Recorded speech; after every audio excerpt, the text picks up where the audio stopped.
రాష్ట్రాల్లో విస్తారంగా వానలు కురిసే అవకాశం ఉంది.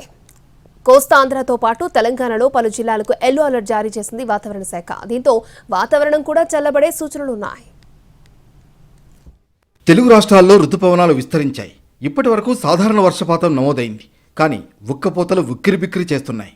అయితే ఈ పరిస్థితిలో మార్పు వచ్చే సూచనలు కనిపిస్తున్నాయి. ఏపీ, తెలంగాణల్లో విస్తారంగా వానలు పడే సూచనలున్నాయి. ఇవాళ తెలంగాణలో పలు జిల్లాల్లో భారీ వర్షం కురిసే అవకాశం ఉంది. హైదరాబాద్, దాని పరిసర ప్రాంతాలతో పాటు ఆదిలాబాద్, కుమ్రం భీం, ఆసిఫాబాద్, మంచిర్యాల, నిర్మల్ జిల్లాల్లో భారీ వర్షం కురవనుంది. జగిత్యాల, కరీంనగర్, జయశంకర్ భూపాలపల్లి, ములుగు, భద్రాద్రి కొత్తగూడెం, ఖమ్మం జిల్లాలకు ఎల్లో అలర్ట్ జారీ చేసింది వాతావరణ శాఖ. రేపు, ఎల్లుండి కూడా తెలంగాణలో పలు జిల్లాలకు ఎల్లో అలర్ట్ జారీ చేసింది. కోస్తాంధ్రలో ఇవాళ భారీ నుంచి అతి భారీ వర్షాలు పడే అవకాశం ఉందని వాతావరణ శాఖ అంచనా వేసింది. రేపు, ఎల్లుండి కూడా కోస్తాంధ్రలో విస్తారంగా వానలు కురుస్తాయని తెలిపింది. రాయలసీమలో అక్కడక్కడా తేలికపాటి వర్షాలు కురిసే అవకాశం ఉంది. కాగా నిన్న శృంగవరపుకోటలో 9 సెంటీమీటర్ల వర్షం పడింది.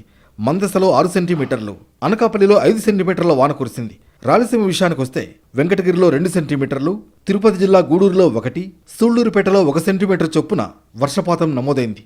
శ్రీకాళహస్తిలో 1 సెంటీమీటర్ వర్షం పడింది.